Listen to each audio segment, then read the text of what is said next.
G'day, g'day, g'day. This is Charlie. I'm coming to you today from my locals community with your daily dose of business inspiration.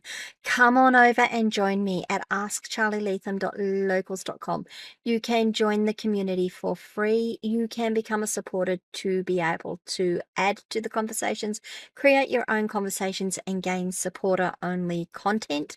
You will also be helping me to keep creating this type of content, my interview podcasts and my tutorials. Today, we're talking about topic number 177, the power of accountability. I love this topic. I'm not sure I'm going to do a great job of it, but I love this topic.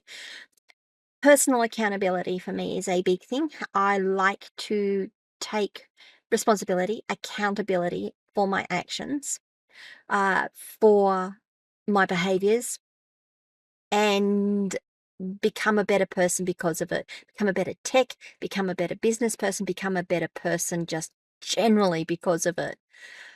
But we're going to talk about this in terms of business today. And I also just want to highlight that no matter how good your policies are, no matter how good your practices are, as a business owner, the best you can ever do is to demonstrate accountability to your team members. You are never, ever, I've got to be careful using absolutes, but I think I can in this case. You are never, ever, ever going to be able to force someone to be accountable for something. The best I think you're going to get is being able to show them that they can be accountable and that it does have benefits in being accountable. But let's go through this whole thing, shall we? What is accountability in business? It involves being responsible for your own actions and decisions and being answerable for any of the outcomes. It's important because it helps drives performance. It fosters trust. This is what I was saying. It fosters trust with your team members, with your employees, with your subcontractors, with your providers, and ensures that goals are met, your objectives are met. It's a really interesting topic because what we're talking about here is leading by example, really. And I've got a good story. I think I've got a good example of this down after we go through all of this. We'll see. Some of the strategies that you can employ for enhancing accountability, making sure you have really clear expectations. Define your roles, define your responsibilities, and define the expectations that you have for each team member. It's no use bringing on a support team member, a back-end support team member, and say, "Oh, just check all the emails." There's no defined role there. There's no real responsibilities. It's just check all the emails. And there's no expectations. Okay, so I've checked the emails. What am I supposed to do with them? And if you say to someone, just go check out all the emails, they are likely to go and just check all the emails. They won't do anything with them because you haven't told them to. So that's an important thing to remember, is that you've got to be really clear in what you expect someone to do and what the expected performance level is. Make sure that you are monitoring and tracking progress. Make sure you're evaluating your progress towards your goals and objectives, and provide constructive feedback. If you see that something isn't working, or someone isn't actually following a process, or things aren't going the way you want, make sure that you're providing constructive feedback. Now, for yourself, as sorry, I'll finish this and then I'll come back to that thought. I should never have original thoughts when I'm doing these things. You need to encourage ownership, empower your team to take ownership of their tasks and decisions. So important.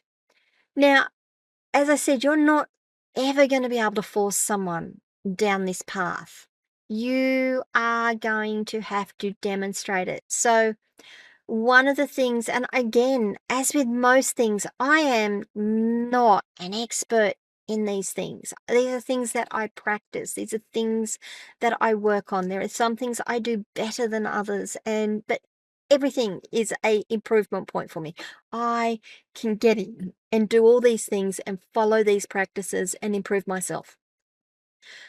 But I, as Charlie, am not going to be able to force one of my team members to take accountability for a job. I'm going to be able to force one of my team members to take ownership of a task or their decisions.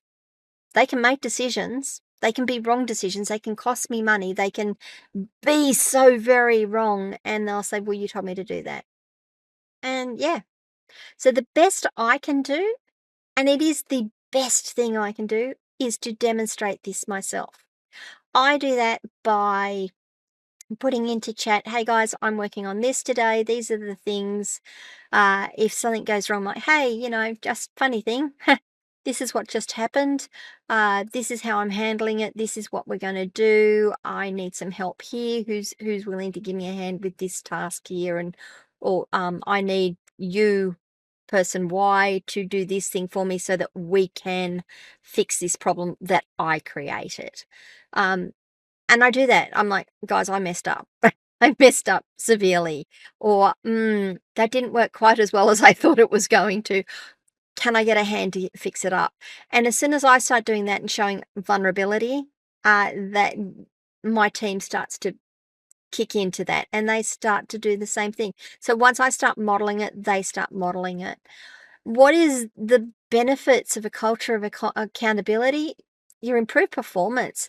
As soon as people start being accountable for their own decisions, their own behavior, their own actions, you are going to get a higher performance and higher productivity. You are going to foster trust and transparency within the organization. You're not going to have someone telling fibbies, telling little white lies, telling big lies to hide something that they've done, because people will go, yeah, okay, I'll own it. I did that. And finally, you're going to get to achieve your goals a lot more easier, a lot more easily. I think that's the word. I think that's the way to say that. And with a lot less stress, you're going to have a really happy and aligned team.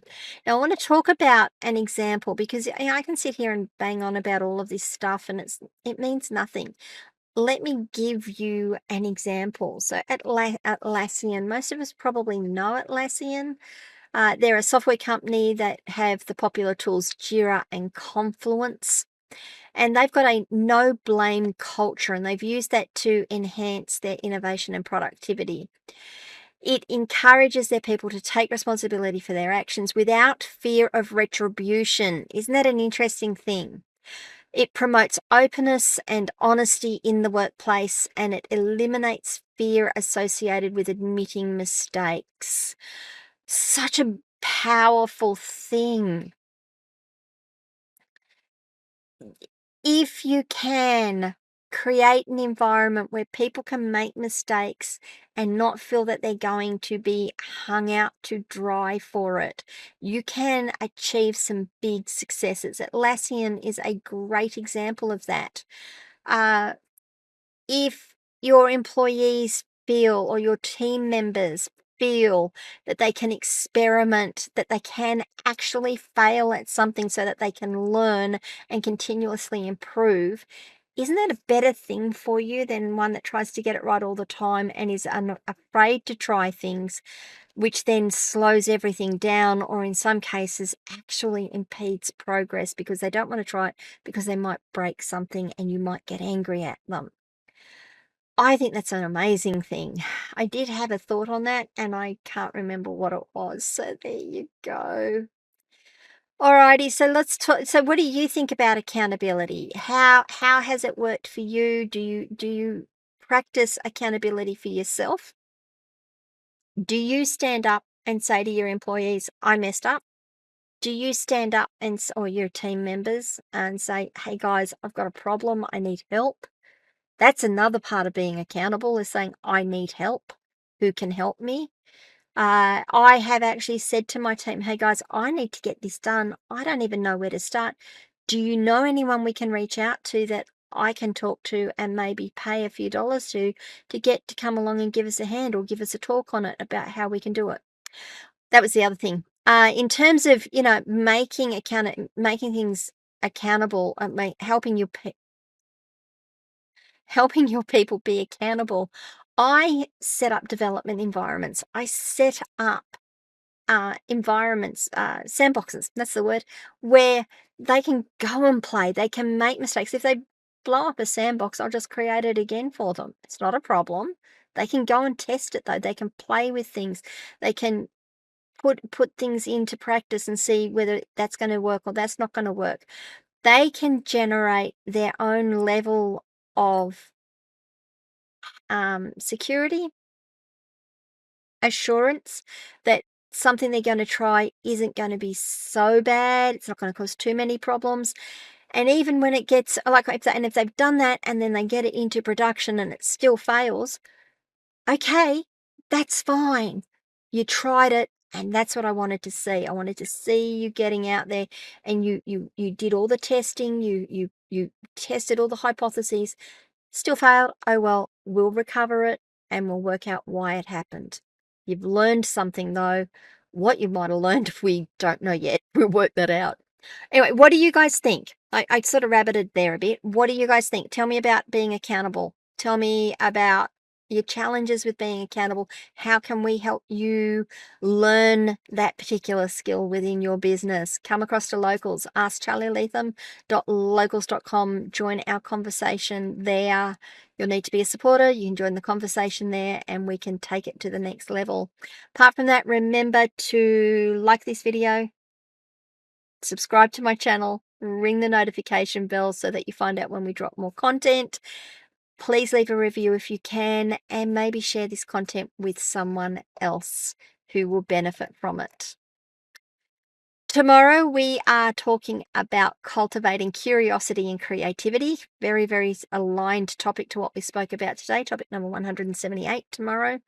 And I will see you all tomorrow, and we will be curious and creative together. Bye.